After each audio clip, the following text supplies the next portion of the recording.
hak yolundan. Kurban eyledim canımı torpağa hak yolundan. Nedir ki bir cana yana kurban Azerbaycan'a.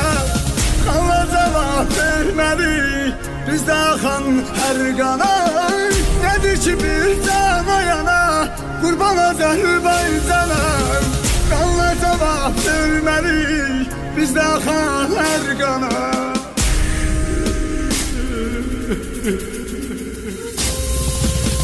Anama değil ağlamasın, ben daha cennetteyim.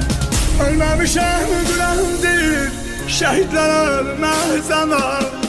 İmam Hüseyin yanındayım, oğlaya saklama.